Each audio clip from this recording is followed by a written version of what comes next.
welcome to this first look exploring session, our final first look exploring session, looking at Timon, sometimes known as the comedy of Timon. It's a fun old comedy so far. I don't know if it's how funny and hilarious it's going to be. We've had a lot of drinking last time. There was a lot of drinking scenes. And Timon, however, is not very happy. He's lost all his money. And Gelasimus is currently very happy because he doesn't know that he's just lost all his money because he doesn't know he's been conned yet. And yeah, there's an awful lot of people sort of pootling about, and Timon's listening to them going... Timon's basically always on stage, just lying there, just going. That's an artist impression there. Just for reference, also, it has been a full week since we read the last part, and it was a full week before slightly less than a week before we'd read the part before.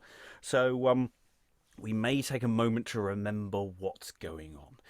But hopefully that will be instructive for you, dear viewer, listener, at home. Anyway, reading today, Timon, as well as Paedio, is... Liza Graham, in London, because nobody asked for it. Reading Philargurus and Gelasimus is... Desna, Mackenzie, in Lancaster.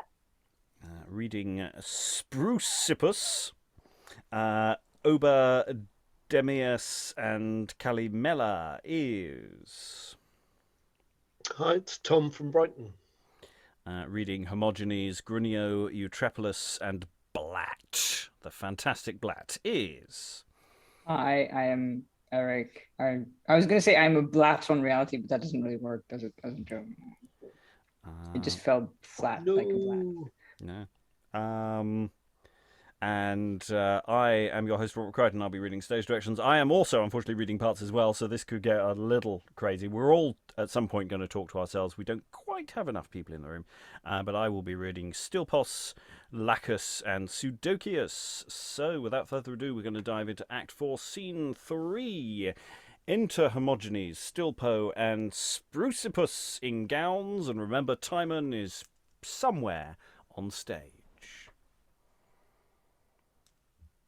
Most grave philosophers, your company doth much delight me. I do love your witty disputations. A man may love two manner of ways, effectively or causally. I pray thee give me these two terms. Oh, no, they are mine as well, but in Greek that I don't have in my copy of the script. Katachrisin as well as katachrisin, which means mine as much through use as through ownership. No, they are mine as well. A talent shall not buy them. There is a question that long hath troubled me, whether there be a man in the moon. To wit, a numerical individual, which may have there really and intrinsically an intuitive act and essence, besides a formal existence, or whether that be Plato's idea abstracted from the human species which they affirm to be under the concave of the moon. The moon may be taken four manner of ways, either specificatively or quantitatively or superficially or catapodically. Tomorrow, if Jove please, I'll buy these terms. The man in the moon is not in the moon superficially, although he be in the moon, as the Greeks will have it, catapodically, specifically, and quantitatively. And I prove the contrary to these thus. Whatsoever is moved to the motion of the moon is in the moon superficially. But the man in the moon is moved to the motion of the moon, ergo the man in the moon really exists in the moon superficially. I answer by distinguishing. The man in the moon is moved to the motion of the moon according to a formal conceit, equivocally and vertically, not entitative, evocally and naturally. It is true, respectively and ut quo, but not simply and ut quo. Stilpo, how wilt thou sell these articles of distinction? For £20. For such trifles, how dear are thy words? 'Twill take 16. Just think philosophy is so little worth, I cannot. Be it so, because these phrases please me, and their terminations in all alike, thou shalt have 20 pounds. A thing may be moved entatively or formally. Entatively or formally? I pray thee, resolve me of that scruple. Am I moved entatively or formally? Thou art moved formally, prioritically in the thing considered, not posterically in the manner of the considering.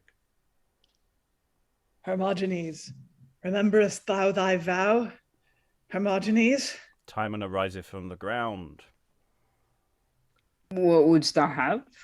House room. Suffer me not to perish with the cold, under the open air. Thou art troublesome. I heard from Pseudocheus, a most skillful choreographer, that the moon was an island pendant in the air, and that there inhabit many myriads of men. 'Tis true, not circumscriptively as the last sphere, nor repletively, but definitively as an angel. This he spake tentatively, not dogmatically. What? Wilt thou not vouchsafe to look on me?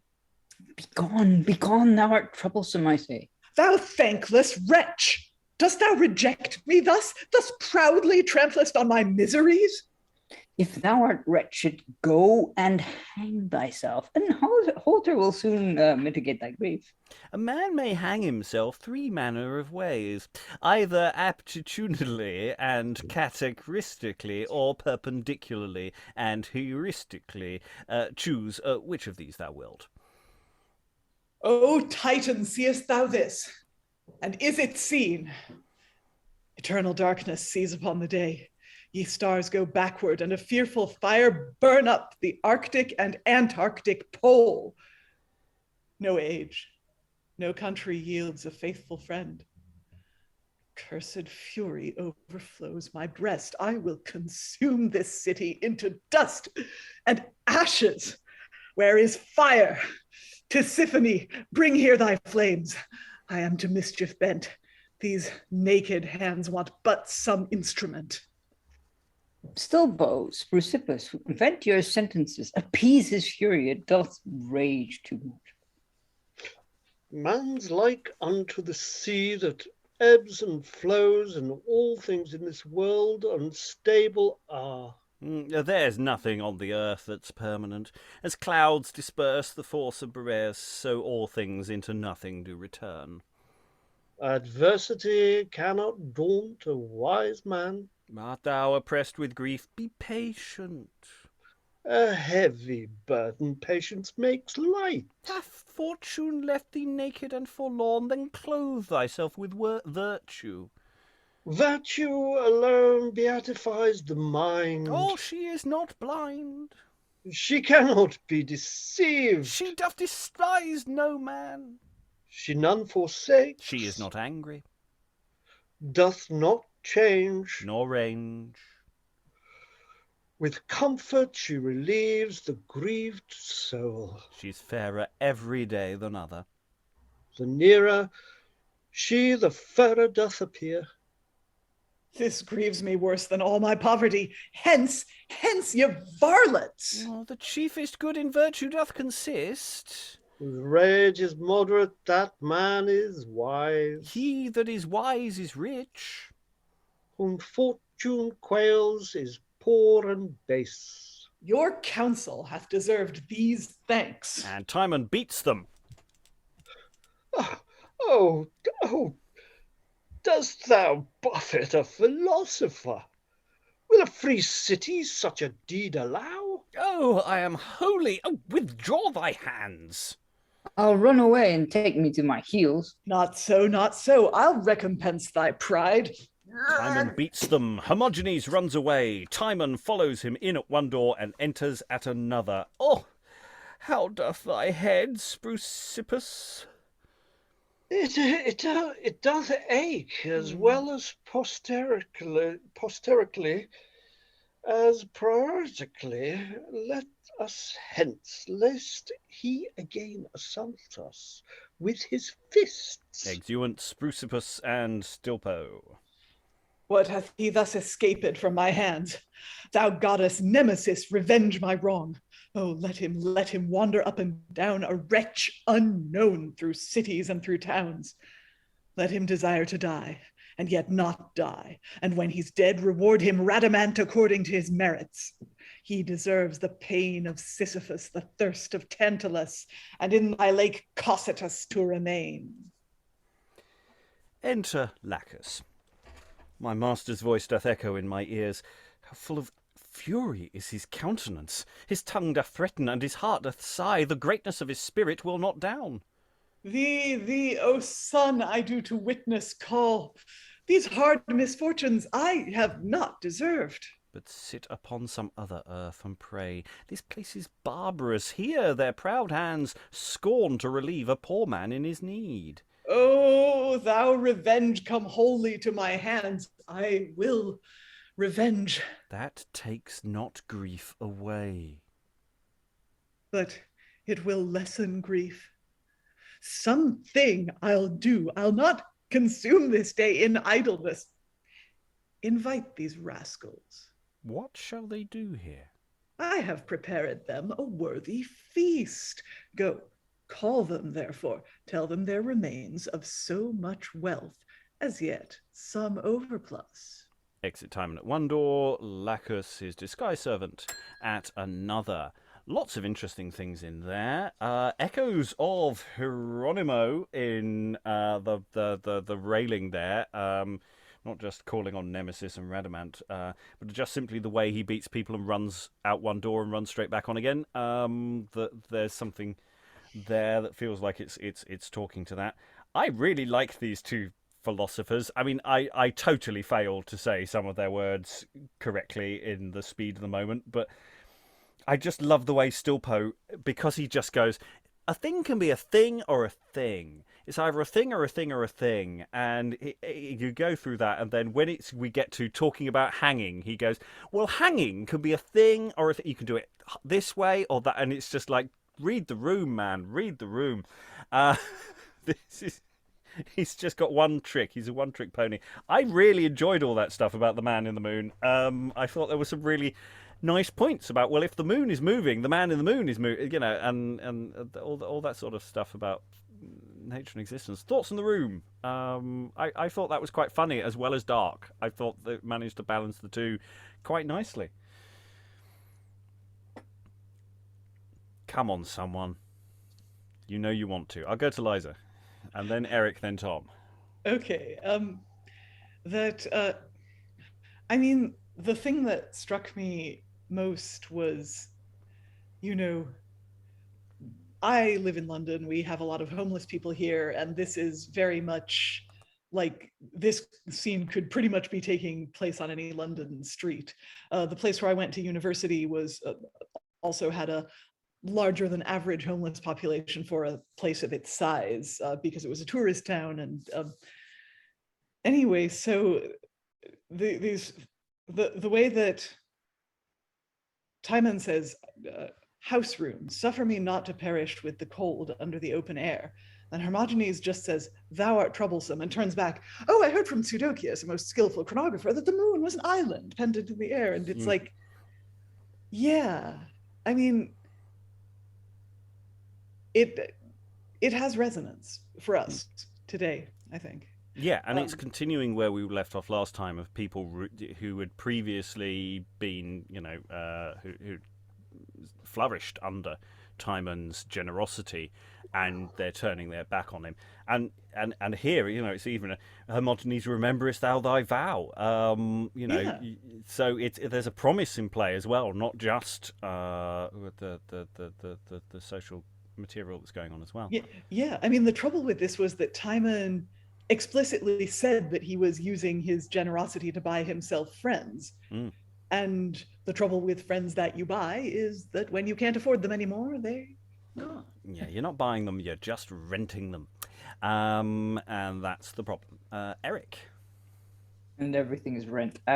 Yeah, that's what I was thinking was it reminded me a bit of I think it's one of the Lily plays where you've got like Diogenes and I think it was Plato and someone else who were kind of the three philosophers who get sort of who turn up, but then they don't even talk to each other. One of them is talking to Alexander the Great, and then or yeah, I think it's Campaspe maybe, where you kind of have this sort of weird dialogue where one of them is just completely like vitriolic and sort of ignoring everybody else. And I don't know, it's such a weird comedy sequence. It's like, yeah, let's totally just talk about the moon and the man in the moon and everything. And at some point I started getting lost, like, what are we talking about? Thankfully, I mean, because obviously it's sort of insubstantial. It's not really dealing with any big problems, and then Timon turns up, or is there basically. Yes, they ignore him to talk rubbish. I mean that I mean sort of it's reasonably structured rubbish. I mean, you know, there is a form to it all. It's not entirely nonsensical, but it's there, you know, and then, you know, comedy violence. So always get. But it's very much sort of like if you're listening to academics, but like if you're listening to academics sort of like throwing jargon around, and you're like, please help me do this very simple thing, and then they just ignore you, and they just kind of keep calm and move on or whatever. Yeah, I just find it interesting that Timon's thing is whole like I'm angry, and then Hermogenes keeps talking, I'm angry, and it's like sort of his code word is basically revenge, and then Lachus turns up and sort of goes, so what's up?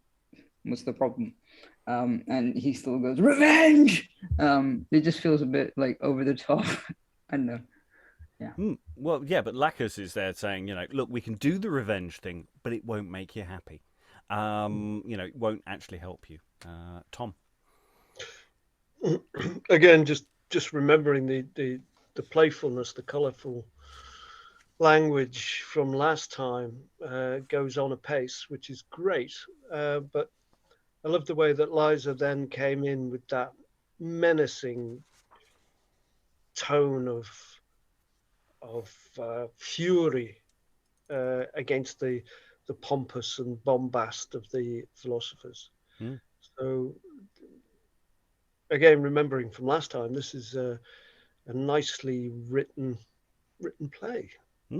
Yeah, it continues to impress very very happily. We're going to run the next two scenes into each other and complete the act. So Act 4, Scene 4. Enter Obba with a basket, about to spread the table, and Grunnio speaks to him out of his...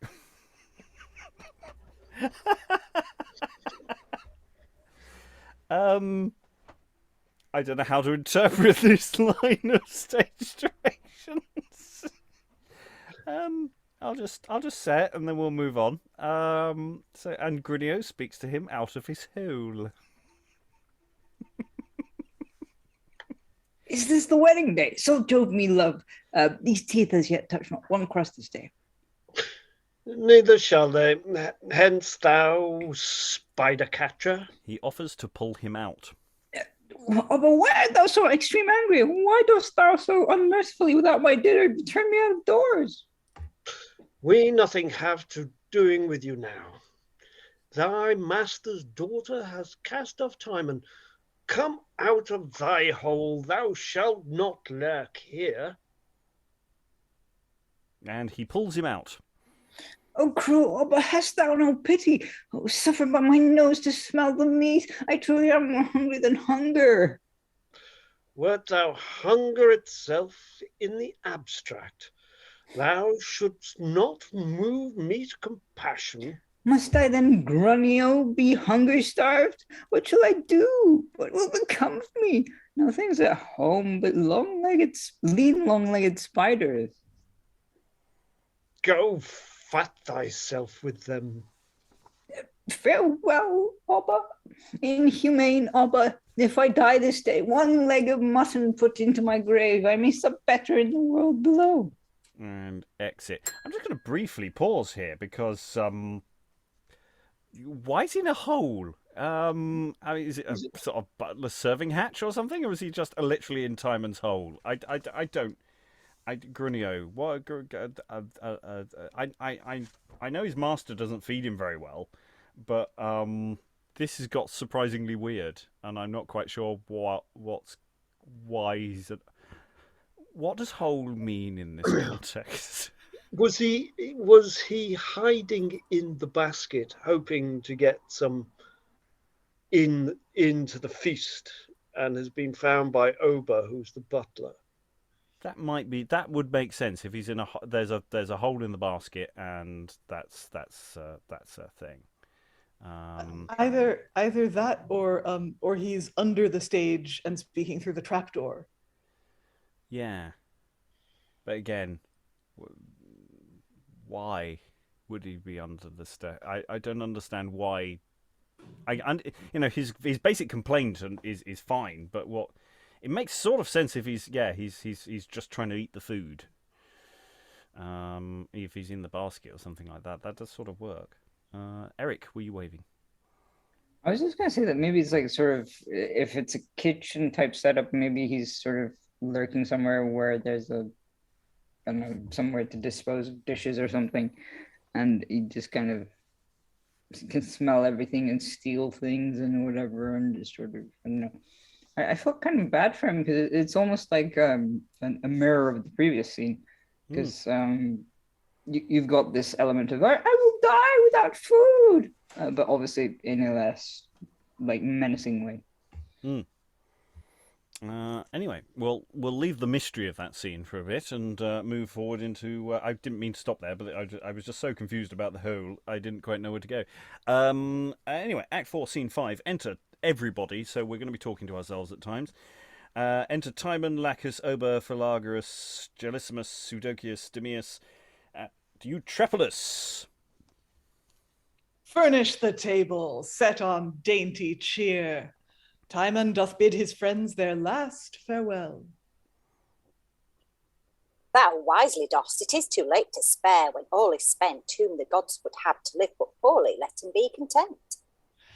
What man is he can wail the loss of wealth, guarded with such a friendly company? Ill thrive my gold, it shall not wring one tear from these mine eyes, nor one sigh from my heart. My friends stick close to me. They will not start. Is he mad? We knew him not this morning. Hath he so soon forgotten injury? Put off fond fear. Why draw ye back your feet? I fear my head. Much hail, Hermogenes. Save you, philosophers. Save ye, said she. Such words are better far than stripes and blows. You're welcome all. Spend ye this day in mirth, mix laughter and conceits with this our feast, and lay aside all grave severity.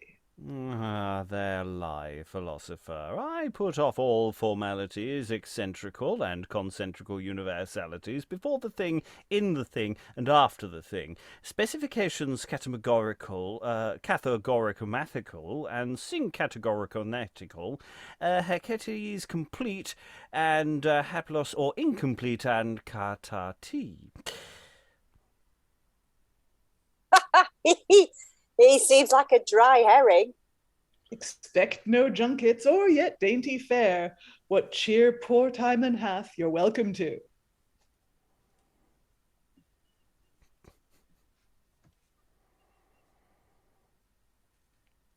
Jello. I didn't hear a Philargurus. Oh, I did Philargurus and Gelasimus, beg your pardon, I must have been muted. What cheer poor Timon hath, you're welcome to. I love a piece of beef. Aye, honey sop. Give me a phoenix stewed in ambergris. I love an artichoke pie soaked in marrow. Fill platters with wine. We'll drink it. We'll eat it with spoons. I pray thee, put a peasant on the table. Oh, I pray thee, let not mustard be wanting. Be mindful of fat bacon. I do love to line my chops well with the grease thereof. Will want for nothing. That shall be my care. And exit Timon. Philosophers say that mustard is obnoxious to the memory. Mustard by itself is obnoxious to the memory by an accident. Hear ye my opinion, whom half a philosopher, partly a fiddler, partly a fool. Thou art too bitter. Peace. Mustard originally and primarily is obnoxious to the memory instrumentally and remotely. Oh, excellent, witty, and beyond compare. Thou shalt with me to the Antipodes, if that thou please. This ingenuity I love in any man. Art thou resolved on thy journey? Yes, this morning I have played the alchemist, converting all my lands to pure gold. A metalepsis of transmutation from one thing to another. Pseudocheus, how many miles think you that we must go? 2044. What dost thou mean, a number numbering or numbered? My ears attend not these idle trifles. Thou art a trifling philosopher. Peace.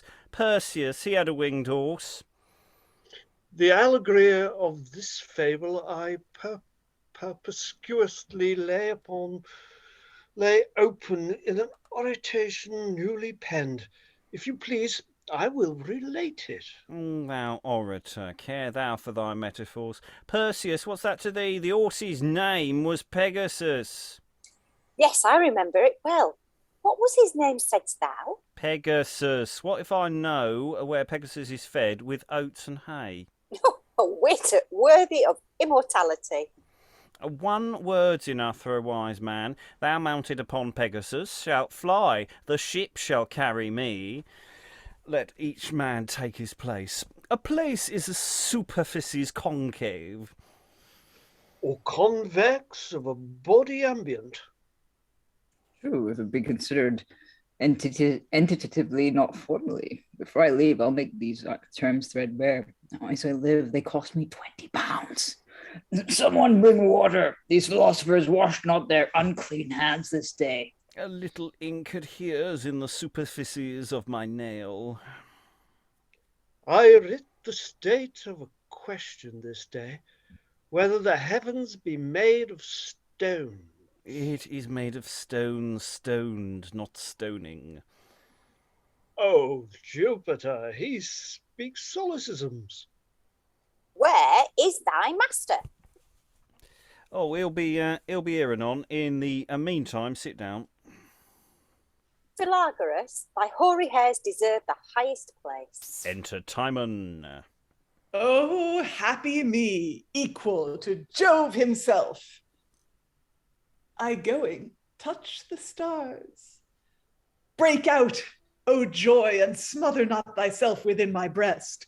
So many friends I see. Not one hath falsified his faith to me. What if I am oppressed with poverty and grief doth vex me, fortune left me poor? All this is nothing. They relieve my wants. This one doth promise help, another gold, a third a friendly welcome to his house and entertainment. Each man acts his part. All promise counsel and a faithful heart. Timon, thou art forgetful of thy fees. Why do you not fall to? I am at home. I'll standing sup or walking if I please. Lachus, bring here the artichokes with speed. Eutrapelus, Demeas, Hermogenes. I'll drink this cup. A health to all your healths. Convert it into poison, O ye gods. Let it be ratsbane to them. What? Will thou have the leg or else the wing? Carve ye that caper. I will cut him up and make a beast of him. Timon, this health to thee.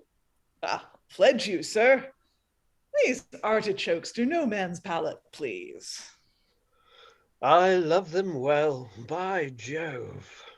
Here, take them then. And stones painted like to them, and throws them at them. Nay, thou shalt have them, thou and all of ye. Ye wicked, base, perfidious rascals. Think you my hate's so soon extinguished? Timon beats Hermogenes above all the rest. Oh, my head! My cheeks! Is this a feast? Truly a stony one. Your stones sublunary have them same matter with the heavenly. If I, Jove's horrid thunderbolt, did hold within my hand thus would I dart it. He hits Hermogenes. Whoa, and alas, my brains are dashed out. Alas, alas, 'twill never be my hap to travail now to the Antipodes. That I had my Pegasus but here, I'd fly away by Jove. Exuent all but Timon and Lachus. Ye are a stony generation, or harder, if aught harder may be found, monsters of Scythia, inhospitable, nay, very devils, hateful to the gods.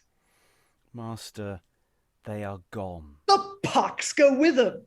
And whatsoe'er the horrid sounding sea or earth produces, whatsoe'er accursed lurks in the house of silent Erebus, let it all sprawl forth here. Here, Cocytus flow, and ye black fords of Styx. Here bark thou, Cerberus, and here, ye troops of cursed furies, shake your fiery brands.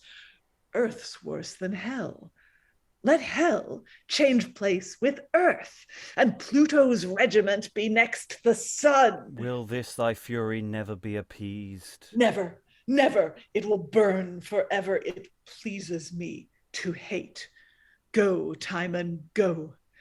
Banish thyself from man's society. Farther than hell fly this inhuman city.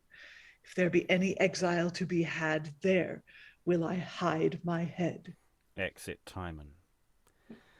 I'll follow thee through sword, through fire and death. If thou go to those ghosts, I'll be thy page, and lackey thee to the pale house of death. Hell, rather.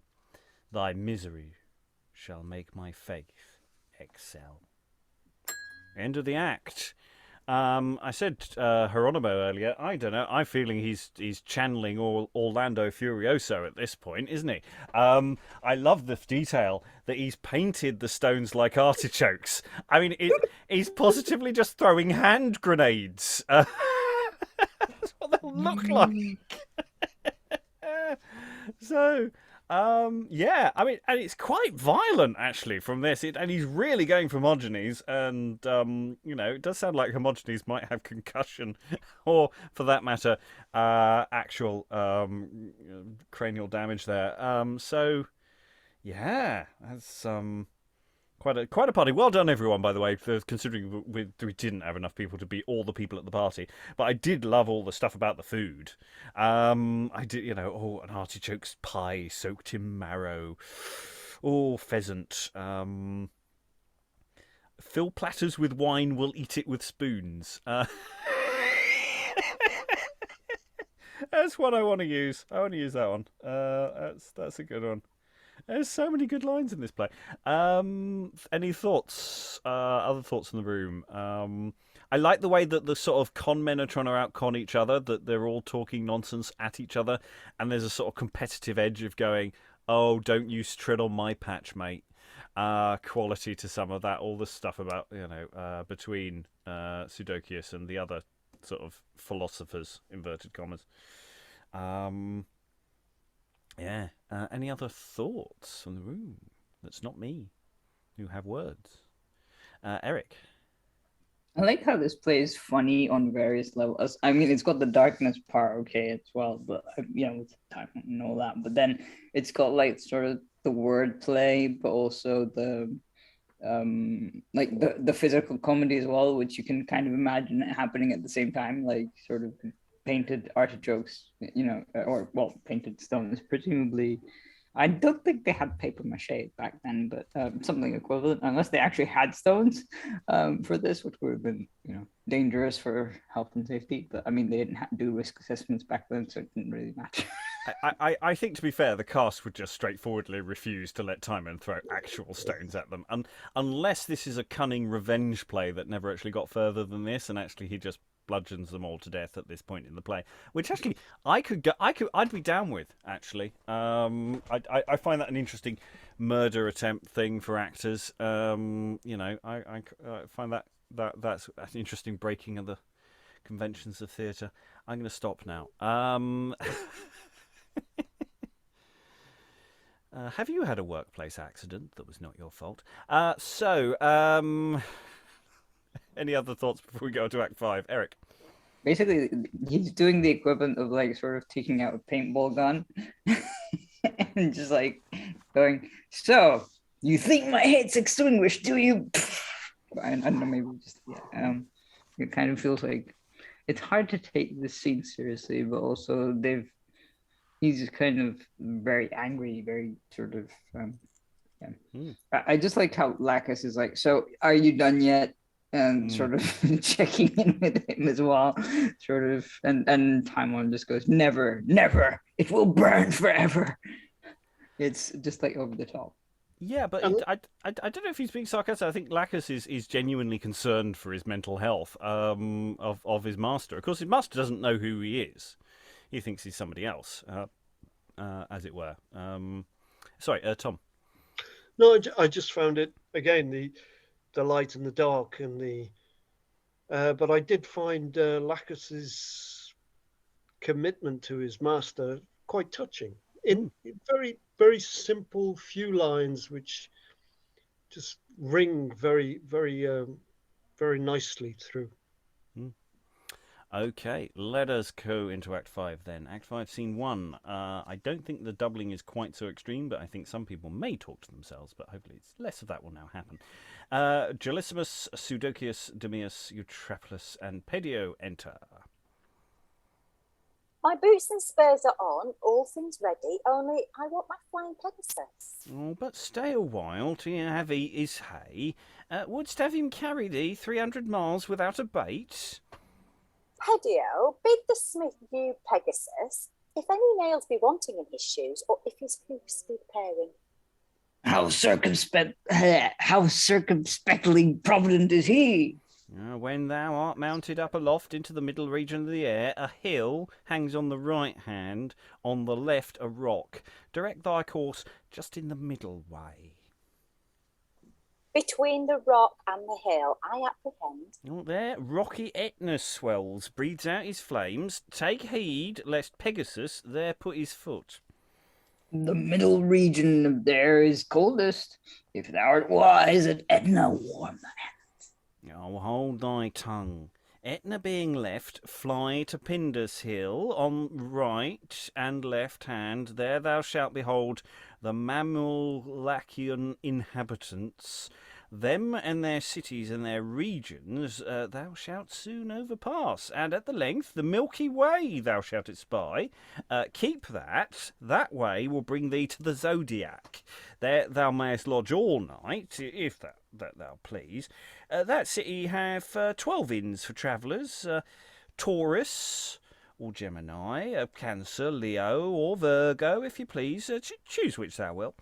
But thou dost hear me, Gelasimus, by no means lodge thou in Aquarius. Why so? Because the liquor is too weak. What? Do they hang up signposts at their doors? Oh, yes. Oh, that's well. I'll in at the Virgin. Here, take this paper. This will show the way and all the distances from place to place. And he gives him a paper. Dost thou believe such foolish fiction, so merely comical? Peace. Part of the praise shall come to thee. Seest now not this gold? He reads. From Athens to Etna, 60 fewer miles.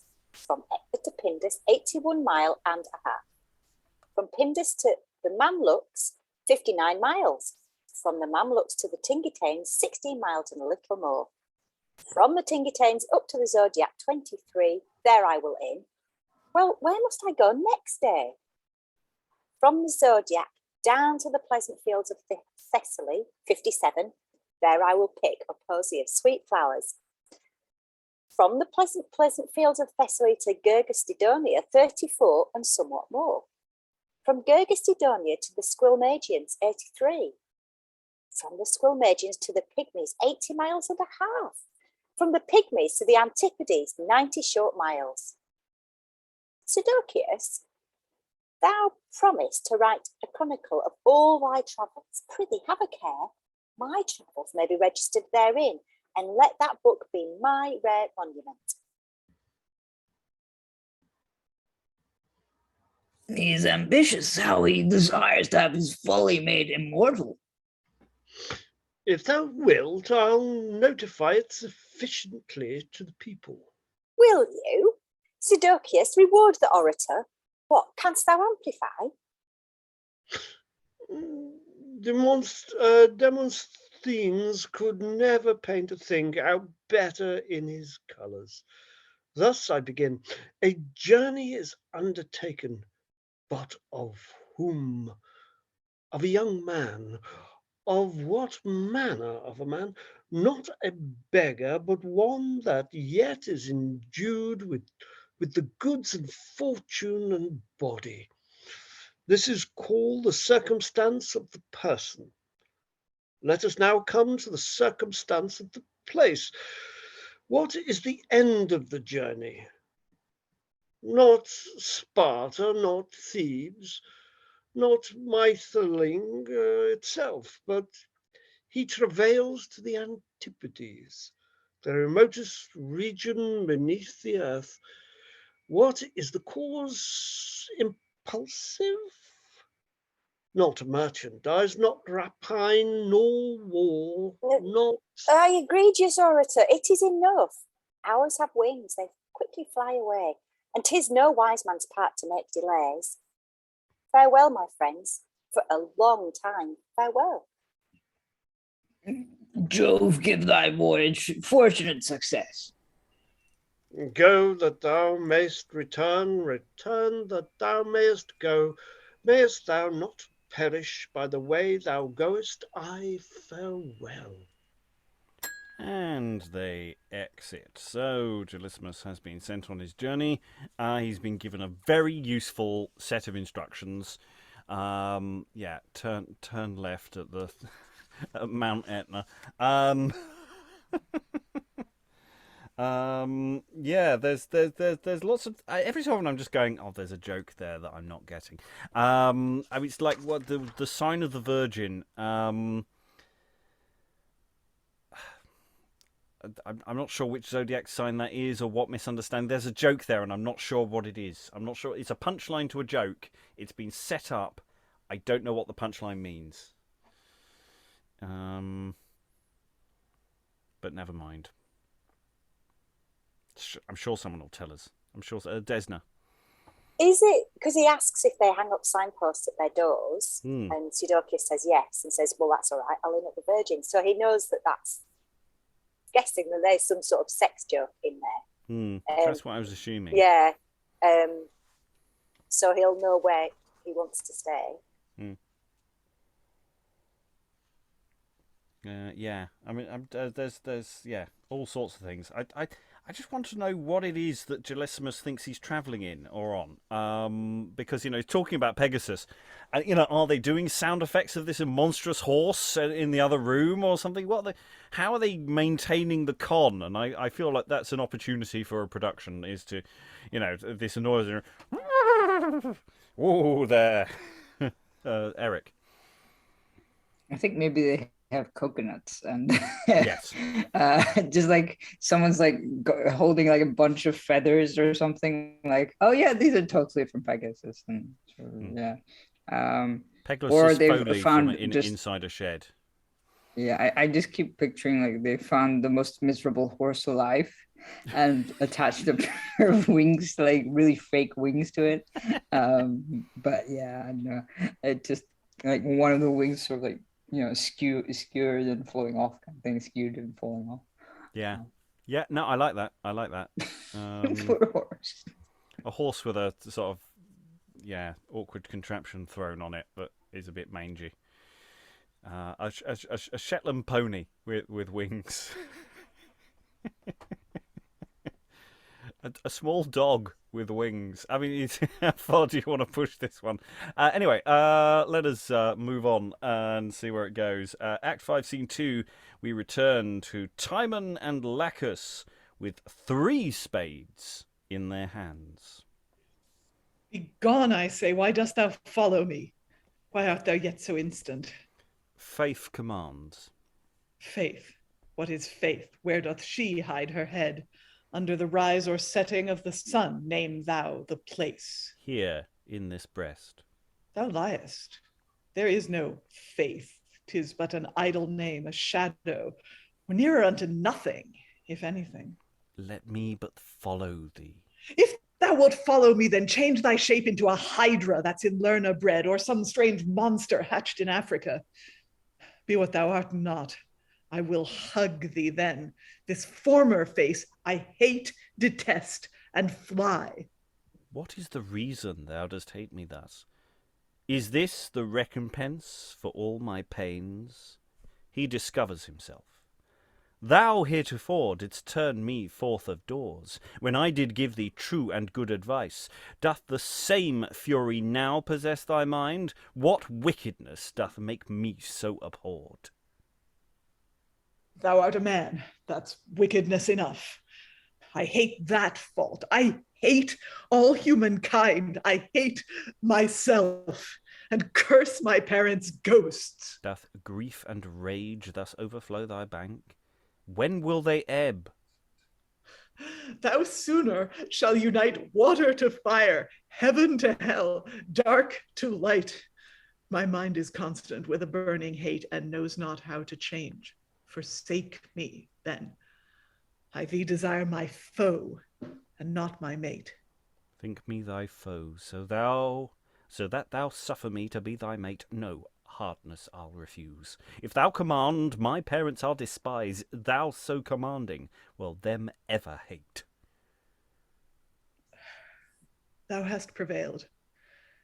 Be thou then my mate, but thou must suffer me to hate thee still. Touch not our hand, and exercise thy spade in the remotest part of all the ground. Jove, that darts thy piercing thunderbolts, let a dire comet with his blazing streams threaten a deadly plague from heaven on earth. Let seas of bloodshed overflow the earth. Men, women, children perish by the sword. Let funeral follow funeral. No parts of this world ruin want. Let grief teem grief, and let it be a punishment to live. Let harvest cease. Let rivers all wax dry. The hunger-pined parent eat the sun. The sun, the parent. All plagues fall on this generation and never cease. Hear me, oh, hear me, Jove. Emeio zondos Gaia mi feto piri. While I am alive, let fire devour the world. Let Atlas burden from his shoulders slide, and the whole fabric of the heavens fall down while Timon lives. Yea, now, while Timon prays, return earth into thy former chaos. Let never sun shine to the world again, nor Luna with her brother's borrowed light. Let Timon see all these things come to pass. Such a revenge best fits such wickedness. Timon digs at one end of the stage, Lachus at the other. I'm going to pause there. That's a nice, affecting little scene. There's a sort of twisted logic to it all. I do like the sort of compromise that they come up with. You know, it's almost like okay, I won't hate you for you, but we'll have to go through the continuation of the process of pretending to be hateful, kind of thing. It's and let's do do that stuff. Question from the chat, from this text. Do we know why they're digging so far? I mean, I don't know if they're trying to make their way down to hell and the underworld or something. I don't know if we've had any actual evidence yet why they're digging. They haven't said why they're digging. So if they haven't said it, if we've read ahead, don't state anything additional at this stage. I'd let the mystery remain unless you can infer it from anything we've done so far. Eric. I'm just trying to work out how they're digging with 3 spades. There's 2 of them. The maths just doesn't work there. Like something wrong. Yeah, who's the third spade for? Maybe it's in case one breaks. They're going to do a lot of digging, I can tell. Well, Lachus I think is actually quite prepared for things. I think he's quite organised, so maybe he brought a spare. Yeah. Okay, let's go to the next scene and see if we can get some more data. It's effectively a continuation, I think, of this scene. So they're digging either side of the stage. Act 5, Scene 3. Enter Gelasimus, booted and spurred, with a watch in one hand and a riding rod in the other. He bade me should expect my Pegasus in these same fields. I wonder he's not come. Sirrah, thou digger, didst thou see this day a winged horse here? Thee? Jove confound thee, whoe'er thou art. Hell swallow thee alive and be tormented there among the spirits. What's this? Use rustics thus to rage and curse. I'll ask this other man. All hail, good man. I will not. I'd rather be sick than be the healthier for thy salutation. I beseech Jove that some evil end may betide. Now, as I live, this thing is very strange. Perchance these men have stolen away my horse. I'll ask one question more. Leads this way to Piraeum, I pray you? This way lead thee to the gallows. And he throws dust on him. Oh, most base deed to dust in my new clothes. By Jove, I'd sue thee at the law if I went not to the Antipodes. Enter Paedio with a cap made with ass's ears. Where shall I find my master? What's the news? Speak, here I am. Pseudocheus is shipped and gone to sea, and sent to thee this gift. Delivers him the cap. Oh, my gold, my Pegasus, my gold, my Pegasus. What shall I do? Which shall I first lament? And Gelasimus puts on the cap. What sweet content delighteth thus mine ears. No harmony is so sweet as human tears. Water thy cheeks, and let thine eyes gush out whole seas of tears. Weep, sigh, mourn, and complain. What, art thou wretched, and desirest to die? I'll tell thee where are wild beasts, where's the sea, where's a steep place upon a stony rock that's situated on a mountain high, and underneath the roaring sea doth swell. Wilt thou go thither? Drown thyself from thence? I'll be thy guide, and help thee at a push. And when thou fall'st into the lowest hell, I will rejoice. What sayest thou? Wilt thou die? I am already dead. Thee, therefore, will I on these shoulders bear. Thy grave is made. He offers to bury him in the earth he had dug. Oh, suffer me a while to walk like to a shadow on the earth. Or if thou be so pleased, I'll dig with thee. Put off these asses' ears. He gives him a spade. The spare spade. These were the true arms of my grandfather. He puts off his cap. So mayest thou wander as a laughing stock throughout the city and be made a scoff, a noted fable to the laughing people. A fit reward for this thy foolishness. Nothing grieves me so much as that I may not marry the daughter of the king of the Antipodes. Follow your ass's function. Bend down thy back. Thou shalt have some flint stones for thy pains. Flintstones, meet the Flintstones. I am very patient. But where have you put my own proper head? I would not lose it willingly. Oh, Master, I took you for an Athenian. I see now thou art become an Arcadian. Other business calls me hence, I pray you. Give me leave to leave you. If my acquaintance met thee, by the way, tell them that Pegasus gave me a fall. And exit Paedio. Again with this my spade, I'll wound the earth. He digs. Why dost not gape and open thy wide chinks? Spew out thy vapors, and a blustering noise of winds break forth thy addoperted den. What's this? I'm amazed. What do I see? He discovers gold. Splendor of gold reflects upon mine eyes. Is Cynthia translucent in the dark? Where shall I turn mine eyes? What? Shall I hide my newfound treasure underneath the earth, or shall I drown it in the ocean? Though all the world loves thee, Timon hates thee. I'll drown thee in the sea's profundity.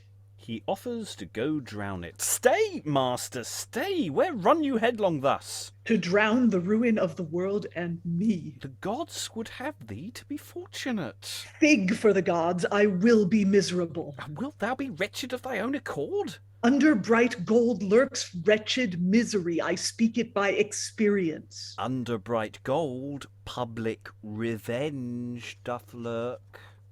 Keep it, if you are wise, keep it, I say. Thus mayst thou be revenged of thy false friends, exterminating them out of thy doors. Thou hast prevailed, Lachus.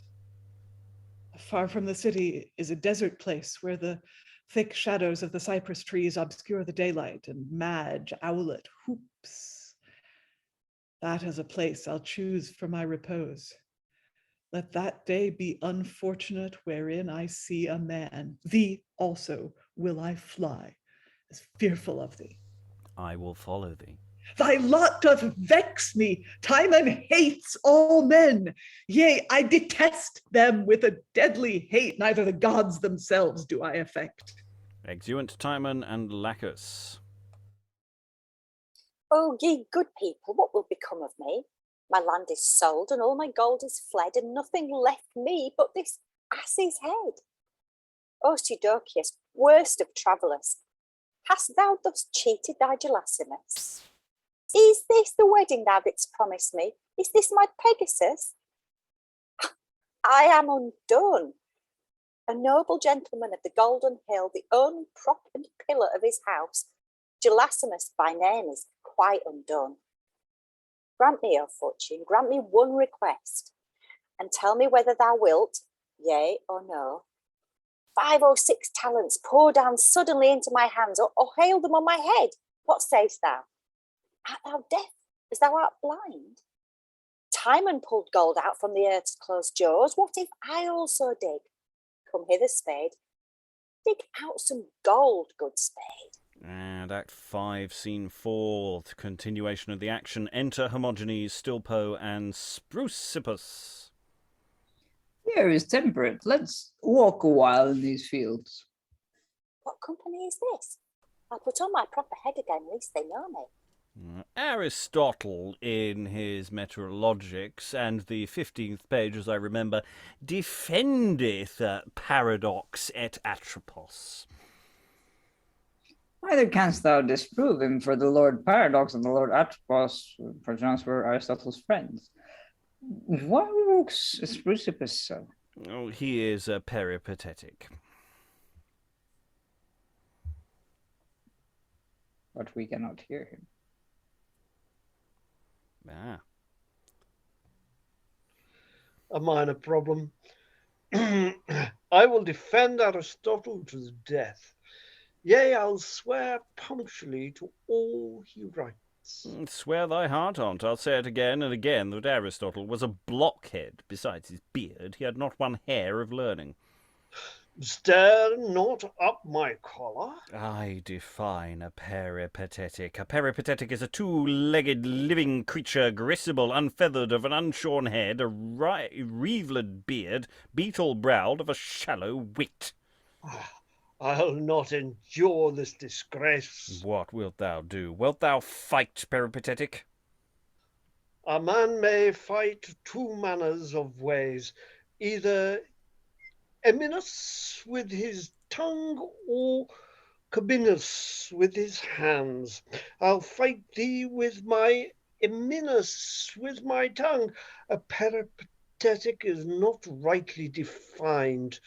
Go! Oh, Jove immortal, what spectacle see I? Come, come, come, Melpomene, sing doleful elegies with me. Bewail my heavy destiny, most detestable. With ink that's black on paper white, both morning moon and eke at night. My fate, my life, my death, erudite, most lamentable. Let store of tears bedew thy face, break sighters from thy heart apace. Gelasimus is in the case, most miserable. A prodigy, an ass sings. The work of nature is either ordinary or extraordinary. This is an extraordinary ass. So the gods love me, what fair ears hath he? As well as according to the longitude as latitude. Hear thou, ass, who hired thee to dig this ground? But my master, Who's thy master? he that hired me. Art not thou an ass? Dost thou think me such an ass as to confess myself an ass? By Jove, who could have made a wiser answer? Oh, except me. And Plato. And no man could.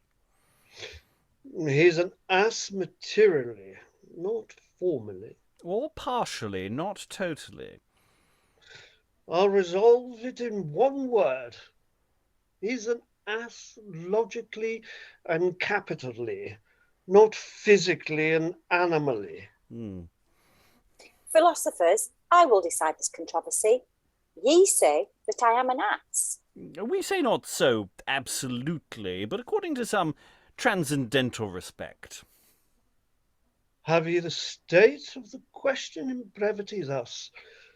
We say thou art an ass transcendentally, not mentally. That is, to express myself, reason not reasoning, but reason. Well, wink a while, and ye shall see a wonderful metamorphosis. And he puts the cap on Stilpo's head. This philosopher is changed into an ass. A change is made either essentially or accidentally. I am made an ass accidentally. Are not thou in the air, Gelasimus? Where's Pegasus? Whereupon thou mounted, booted and spurred, fledst to the Antipodes? The skittish jade threw me out from the clouds down headlong on the earth. Oh, cruel fate! So it did please my evil spirit, but by, if thou please, my boots and gilded spurs, I'll henceforth go afoot. What company comes hitherwards? Timon, Philargurus, Callimela, Blatte, Eutrapelus, Demeas, and Lachus are passing over the stage. Timon hath found a mighty heap of gold. See how many clients follow him. Come, let us also in among the rest. Perchance we shall obtain our former grace. And they exit to follow the Pied Piper of Hamelin with his gold. So, yeah, I like this. Gelasimus has been left with the gold. He's left there to dig. He's been left there, hoping to dig for more gold. And he's. I thought they'd taken the cap off him, but it looks like he's got it back on. So he's just there on his hands and knees with a ass's ears, and they're going, "My word, this is interesting. This is a weird donkey." So that's quite a fun scene. I'm liking the two rubbish philosophers. I think that it's possibly a better idea than an execution of them. I worry that the joke might pall, but I do like them, and I do like the possibility of what one can do with them. Timon Gelasimus, having lost his horse, or never having met his horse, and found out that he's been conned, is quite sad. And I like the way that Timon sort of tries to teach him to be sad. He's going, let me show you how to do this wailing and being miserable thing. You know, have you considered suicide? He's really not very helpful, is he? He then offers he's very helpful. He's like, do you want to die? Do you? Can I help? Can I? I've got a grave. Look, we happen to have dug one earlier. So yes, it does look like he was basically digging his own grave. But it's the fact that, that's why there are 3 spades, because a spare one for... I mean, I don't think they needed 3 spades, actually, for that, but, they could have just used one of the other person's... Anyway. He finds gold.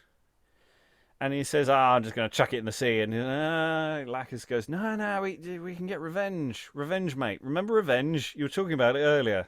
Use the gold to get revenge. You might feel better. This is a form of therapy. Lachus is your therapist. Have you considered revenge therapy for your ills?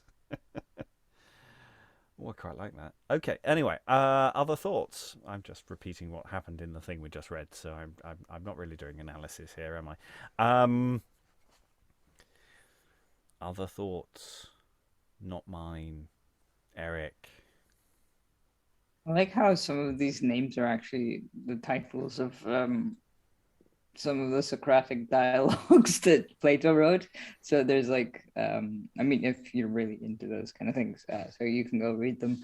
But also just like the concept that, hey, this philosopher is now an ass. But I don't know if they're just making fun of it or just like sort of, what a coincidence. I have a hat that seems to make me look funny. It's hard to know how to play that line, or well, sort of, changes made essentially or accidentally. I made an ass accidentally, like, so, he's trying to save face a bit. It's just that Gelasimus has made him look a bit silly, and so he's trying to say he's not really an ass. He's just an accidental ass. Other thoughts? Okay, let's go into the final scene. I think it's the final scene. There might be another scene, but okay. The conga line of gold followers has entered. I don't know if that's the best way to describe them, but anyway, enter Timon, Philargurus, Callimela, Blatte, Gelasimus, Hermogenes, Eutrapelus, Lachus, Stilpo, and Sprusippus. What company is this that follows me? What would ye have? They follow thee as crows do carrion. My Timon, why turnest thou away thy face? I love thee better than mine eyes also. Dost thou despise my love? Thou canst not win thee with thy flattering tongue. Peace, Quain, I sooner will receive Megara to my bed, a hissing snake into my bosom. Timon, good Timon, be not so perverse. Drown all things that have passed in Lethe's flood. I willingly give thee my Callimela to be thy wife.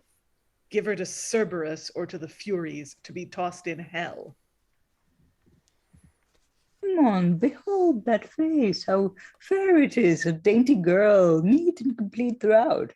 Now verily thou hast a stony heart, if that face move thee not. Hold, embrace her, fasten sweet kisses on her cherry lips. What if she cast thee off? The falling out of lovers doth renew and strengthen love. So when I was a girl, I did reject those wooers whom I loved most heartily. Why urge ye me? My heart doth boil with hate, and will not stoop to any of your lures. A burnt child dreads the fire. My honey, at the last be reconciled. Be not so angry. Sweet love, be merry. Yeah, the face of like one's is it cack. You look so sourly. Is it this gold that doth allure your eyes? Now, as I live, 'tis very glorious. How like to fire it shines. It blinds my eyes. Art thou in love with this gold, Callimela? Thou then shalt marry it, kiss it sweetly, and it shall lie with thee in bed. I'll not refuse what Timon doth command. It shall lodge with me, if you please. If gold get children of thee, who shall father them? I'll take a course for that. It shall be gelt. Yes, geld it, if thou do find it in thy daughter's bed. Master, good master, part not with that gold. Timon, wilt thou down at my house this day? He baits his hook to gain some of thy gold. I know this fellow's crafty policy. Philargurus, does this gold please us? Oh, my delight, my humour radical, my health. Thou art far brighter than the sun. My youth returns, my beard doth bud afresh when I behold thee, my felicity. Let me embrace thee and kiss thee awhile. 'Tis virtue to abstain from pleasing things. Abstain, good old man. Do your fingers itch? Thou yesterday thy daughter didst command to part from me and to forsake my side. I was a beggar, worse than any dog. Worse than a snake, than the devil himself. A bane and a most abominable old man. Does he abuse brave, generous Timon? I was a dotard and a liar too, when I so said, thou art another Jove. Away, thou money-munging cormorant, thou art not worthy to see Timon's face. No, nor to wipe his shoes. Away, stinker. Thou wicked knave, I'll scratch out both thine eyes if thou provoke my master with such words. Ye crows, ye vultures, ye do gape in vain. I will make ducks and drakes with this my gold. I'll scatter it and sow it in the streets before your fingers touch a piece thereof. Oh, sweetest Timon, let me kiss thy feet. So love me, Jove, I'm glad to see thee well. I am your servant. What is it you command? Impose that burden which doth trouble thee upon my shoulders. O most noble fiddler, a fiddle is a fitter fardel for thy back. Taverns want takings and vintners do break. Now thou absence thyself. Forsake the woods, frequent the city. We'll be jovial, play the good fellows. O faithful friends, in all my miseries, what whirlwind took ye all away from me? I'll follow thee enough. I'll follow thee through fire to find thee out, to do my time on good. I know thy faith, thy hollow heart, how full of holes it is. Thou also well dost know my faithfulness. I hate these double hollow-hearted men whose tongues and hearts consent not, both in one. Oh, another Pylades. Timon, behold me also. I am one of your retinue. Enter Demeas. Give me free passage. Yea, no, and unknown persons, get ye out of my way, lest I offend any with my head, my elbow, or my breast. Unless thy horns offend, I nothing fear. Where's Athens' pillar? Where's my glory? Where's Timon? Thou hast blessed mine eyes, now I see thee. Jove save thee, who art the defender of Greece and the whole world's delight. The court and country both salute thee. Thy eyes are purblind. Dost thou know this man? Dost think me of so weak a memory? Hear my humane Jupiter, the decree that I have written concerning thee before the Eutrapelus. He gets a paper out of his pocket and reads.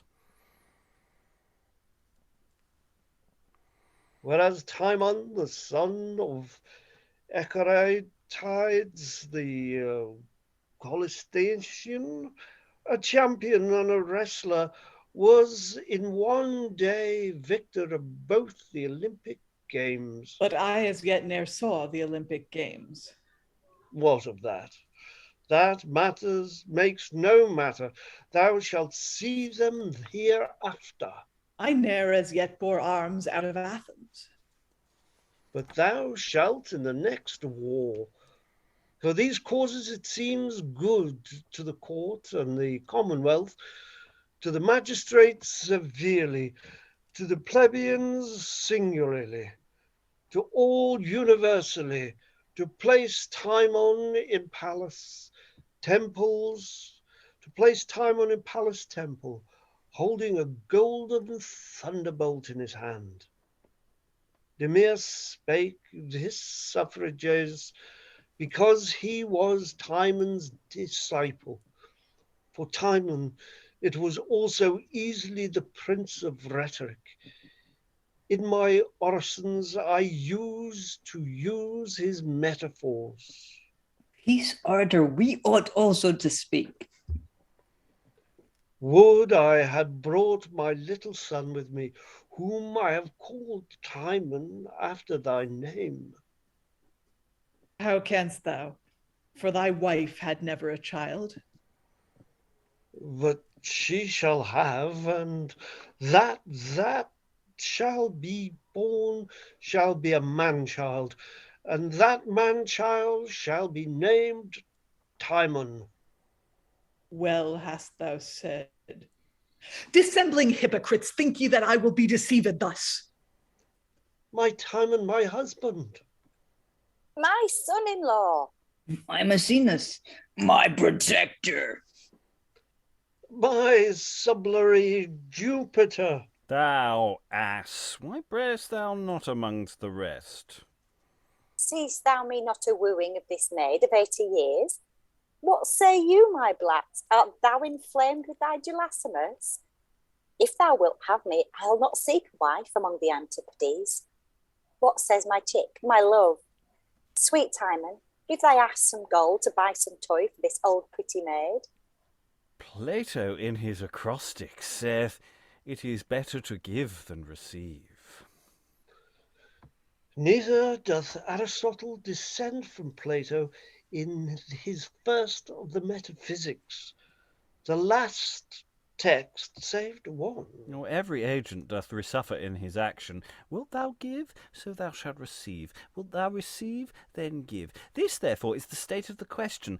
Timon is the terminus from whom, I, the philosopher, the terminus to whom. Timon's hand is the medium, which mediating first from himself generating, then, by removing the impediment, gold is moved with a motion uniformly from Timon to me in an instant. Why vex ye me, ye fury? Pest, and all the gods to witness invocate, I do abhor the titles of a friend, of father, of companion.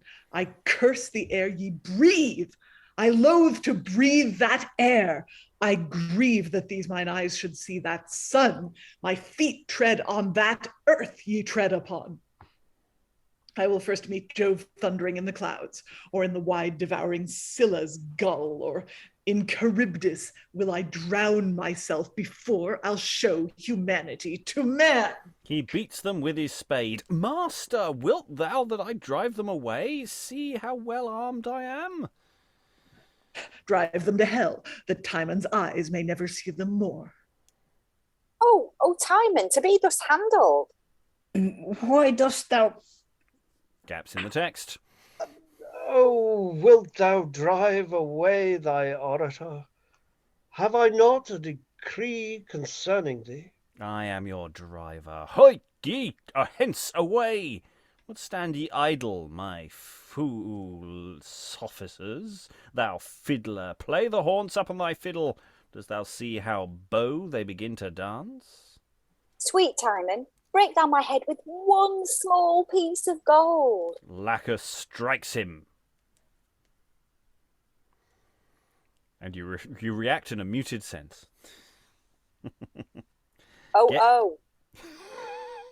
Get ye before me then, begone, I say. Thus I will follow ye to Athens, exeunt omnes except for Timon. I now am left alone. This rascal rout hath left my side. What's this? I feel throughout a sudden change. My fury doth abate. My heart grows mild and lays aside its hate. I'll not affect new titles in my mind, or yet be called the hater of mankind. Timon doffs Timon, and with bended knee thus craves a favor. If our comedy and merry scene deserve a plaudite, let loving hands, loud sounding in the air, cause Timon to the city to repair. And thus ends the play. So, it's like going, hi, well, the whole thing's played mostly for laughs, but it doesn't end on a happy note. So Timon's just going to turn to the audience and go, oh, it's all fine. It's fine. Look, nothing to see here. Nothing to see here. The people we beat off stage were all deserved it, so it's funny. I'm sorry. I'm sorry. I think we really have to address the elephant, which is Gelasimus, dressed as an ass, marries Blatte. I'm sorry, but I did not see that coming, and I am delighted. Well, I don't know if she'll have him, but Blatte has been dedicated to the hoe life all play, and it's wonderful to see that her labors are reaping at least some reward, although it's her decision whether she'll have him, in this giant game of early modern blind date. I mean, it's just, and it's so random. It's like, it comes out of nowhere, and I just love it because it's just so silly, and amidst all the comedy violence that's going on in this scene. And it's just, Demeas comes in delivers this oration, just going, we will place you in a temple, and you won the Olympic Games, and I've never entered. Fake news. Yeah. And yeah, once again beats them off, and that's. I do like Blatte's line. You have a face like one that is at CAC.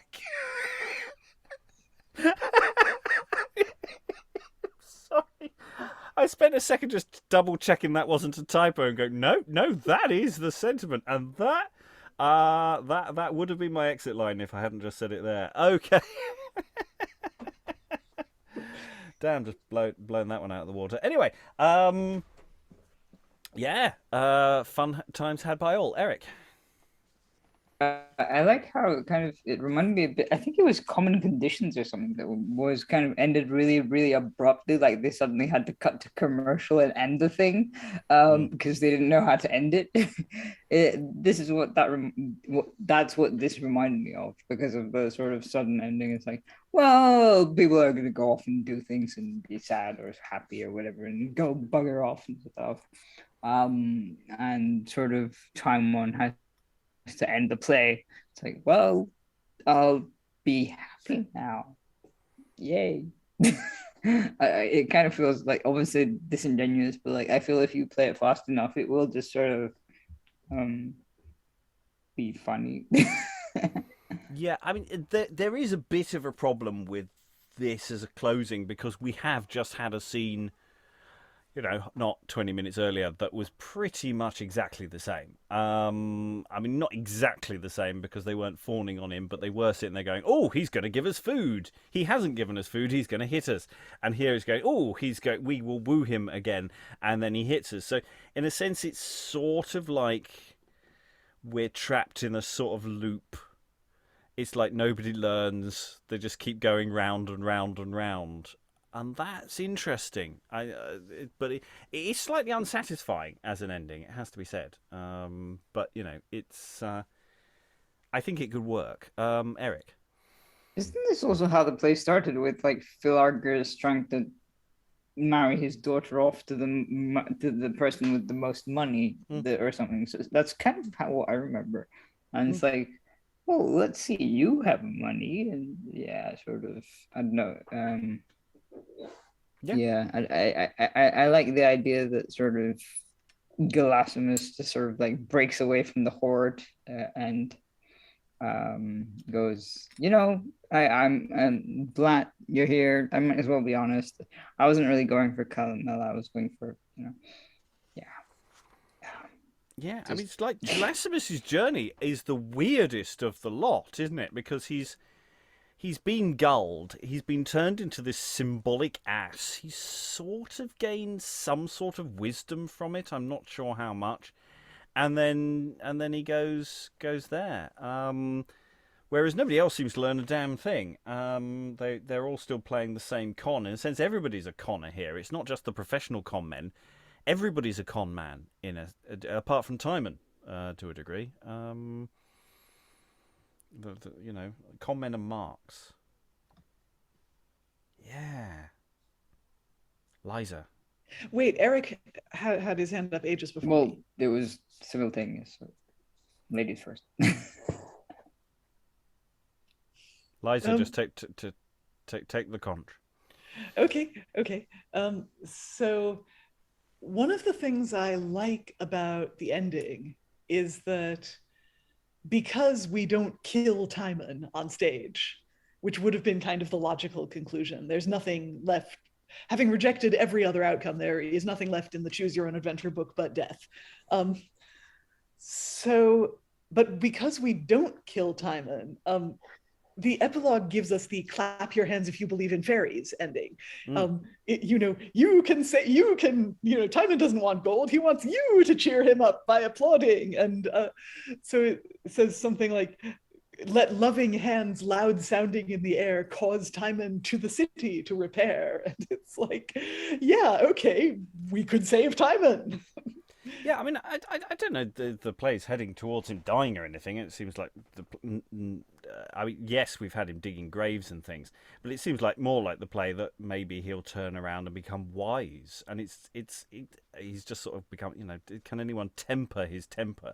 And actually, the answer is no. Actually, the only thing can temper his temper is us. It's the audience. It's can we tame Timon? Can we do that? I'll go to Tom, then I'll go to Eric. Oh, forgive me. I like the way it had that type of Keystone Cops type of whirlwind of, people following in great droves and then getting beaten and all the slapstick Keystone Cops chasing each other around the stage. Again, the play has great energy, I think, and I think it doesn't need a story as such. It's just a very energetic, fast-paced play, I think. Yes, there are a lot of sort of asides where we go off and do something random because we think it will get a laugh, and I don't have a problem with that at all. I agree. Eric, and then we'll go into final thoughts. I was just amused by the sort of when Demeas was going, would I had brought my little son with me, whom I've called Timon after that name, and then Timon goes, "How canst thou? For thy wife had never a child." And it's like there was a part of me going, "Is he even married? Does he even have a wife, or is he just making shit up so he can flatter sort of Timon as much as possible?" Yeah, I do think that would be a funnier reply. Actually, you don't have a wife. You don't even have a wife. Would be a better sort of response. Because then he can also make his reply even longer. Because he's one day I will get a wife, and then I will have children, and the child will be a man, and that child will be called Timon, type thing. Yeah. Totally. Sorry, I'm right. Final thoughts, as it were. So I think most of us have been here for most of the journey over the last 3 weeks of sessions. Desna, how are we finding? I think the play overall. I don't know how much you caught. I don't know if you missed a session, but I missed the first session, so I'm kind of everything. My thoughts are about the last 2 sessions. Yeah, I think it's really fun, a little bit bewildering. I like the slapstick comedy. I might have to go back and read the first bit so I can piece things together. I get what everybody was saying about the ending being a bit unsatisfactory, but I'm wondering if we could resolve that with the way it's staged. The words themselves don't seem to offer a great deal of resolution, but if you could manage the people and on what's happening on the stage, I wonder if you could make that happen a bit more. And That's my thoughts. there are a couple of lacunae in the text, but I think they're incredibly. I think we are talking about a couple of lines, because it's that structural thing of, "Oh, Timon, don't hurt us," which is like earlier when it's the all of the people at the party all respond one after another, and I think that's basically what we're missing here is a series of one-liners going, "No, Timon, oh, Timon, oh, Timon, oh, Timon, stop hitting us, and I think we can figure out some dialogue to fill in there. There might be some other gaps in the rest of the text, but I genuinely don't think they're very big if there are many. I think there's just the odd line, so there's a little bit of fixing to do, but not a lot. Eric, any final thoughts? I was thinking because when we found discovered that there was Greek and Latin in this play, I was like, is this a student play? Because it feels like, or like sort of, it feels like that sort of scale of people making fun of something they're forced to do. So, like, Latin or Greek, or just like something like making fun of academics or making fun of a specific sort of genre of type of person. I don't know. Can you have a genre of person? Does that even make sense? What is a person? A person is categorically and logically no, yeah, but yeah, it just kind of made me think that it was probably just like for fun or something, or I don't know. It's funny, most of it. It does have that energy that we had in Club Law and some of the other studenty things. And yes, if they're sort of mocking a certain kind of tutor, then that sort of fits in. It's not its universal thing, and it is odd to have. We don't have that many plays quoting Greek. Latin, yes. Greek, much less so. It's a lot more specialised. It could be Intercourse. It could be. I don't honestly see a reason why it can't be almost any location. I don't think the way it describes the entrances and exits, it doesn't feel like a playhouse. It might be a boys' company text, but possibly. But yeah, it's slightly idiosyncratic in the way that stuff comes out. But who knows? Who knows? I think it has legs potentially for all sorts of places, even if it feels perhaps studenty. Tom, any final thoughts? Just to reiterate, it's very much, it's not vacuous. It's very clever.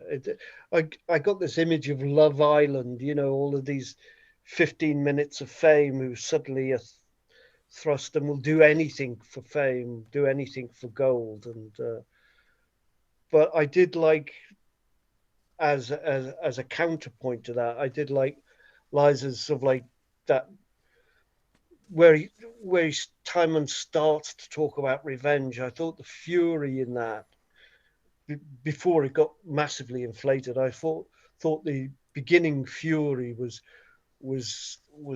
sort of like tempered the rest beautifully, and finally just Lachus's devotion I found again in the very beginning, with very few words, very touching. Liza, any final thoughts? Well, I mean, I've talked about what I like about the ending. It does leave some stuff unresolved. I mean, Lachus seems to be the new Timon. The people of Athens don't get a break because Lachus is going to hit them with a shovel if Timon can't. Basically, Lachus being more Timon than Timon is now the only reason that Lachus has left Timon. That and the play, to speak the epilogue. But I like this play because it has a sense of its own ridiculousness.